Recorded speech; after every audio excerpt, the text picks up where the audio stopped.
السلام علیکم ورحمۃ اللہ وبرکاتہ۔ حضرت ابو ہریرہ رضی اللہ تعالی عنہ سے مروی ہے کہ اللہ عز و جل کے محبوب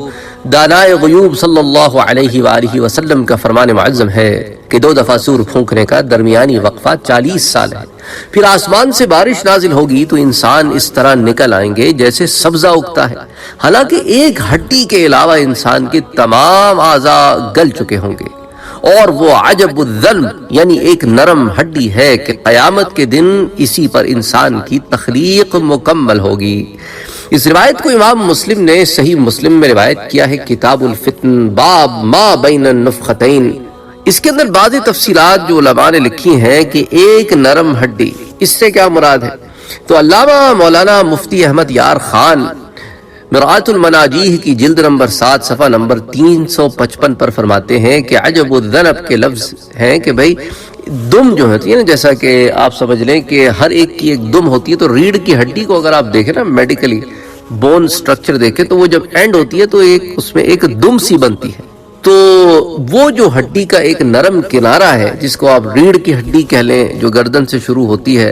اور وہ نیچے تک جاتی ہے، جس پر انسان بیٹھتا ہے،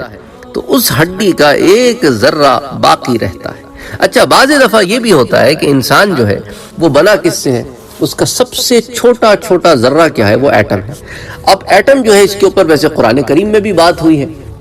اس کے علاوہ اور بھی جگہوں پر اس کی تفصیل علماء نے بیان کی ہے، لیکن اب آپ اس کو یوں سمجھ لیں کہ انسان اگر کسی بھی حالت میں ہو، اس کو کوئی جنگل کا بھگیاڑ کھا جائے، کوئی جانور کھا جائے، کوئی مچھلی کھا جائے، چیڑ پھاڑ دے، اس کے بدن سے یہ غلاظت کی صورت میں خارج بھی ہو جائے تو ایٹمی صورت میں انسان کسی نہ کسی جز میں باقی رہتا ہے۔ تو اس لیے وہ لوگ جو یہ سمجھتے ہیں کہ ہم تو بالکل معدوم ہو گئے، تم کبھی معدوم نہیں ہوتے، بلکہ اللہ تعالیٰ نے قرآن کریم میں تمہاری اس حیات کے ختم کے بدن کے ختم کو بھی بیان کر دیا کہ تمہیں مٹی میں ملا دیتے ہیں اور پھر اس مٹی سے اٹھائیں گے، یہ نہیں کہا کہ مٹی میں ختم ہو جاتے ہو۔ اس بات کو ذرا غور کریں کہ اللہ تعالیٰ نے یہ نہیں کہا کہ تم مٹی میں جا کر ختم ہو جاتے ہو اور تمہارا کوئی اثر ہی نہیں بچتا، تم گھل جاتے ہو، یہ نہیں کہا، بلکہ یہ کہا کہ ہم نے تمہیں مٹی سے بنایا ہے اور ہم مٹی کر دیں گے اور پھر اسی مٹی سے تم کو اٹھا کے کھڑا کریں گے۔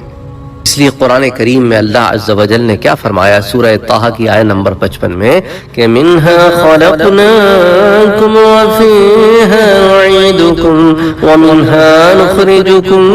تَارَةً أُخْرَىٰ، کہ مِنْهَا خَلَقْنَاكُمْ اسی زمین میں سے پیدا کیا ہے ہم نے تمہیں، وَفِيهَا نُعِيدُكُمْ اور اسی زمین میں واپس لوٹائیں گے ہم تمہیں، وَمِنْهَا نُخْرِجُكُمْ اور اسی میں سے نکالیں گے ہم تمہیں تَارَةً أُخْرَىٰ ایک دفعہ پھر۔ اللہ اکبر۔ اللہ تعالی خاتمہ بالخیر کرے اور ہدایت میں رکھے، ہدایت دے اور ہدایت ہی میں رکھے، ہمیں بھی، ہماری آل کو بھی، ہماری اہل کو بھی۔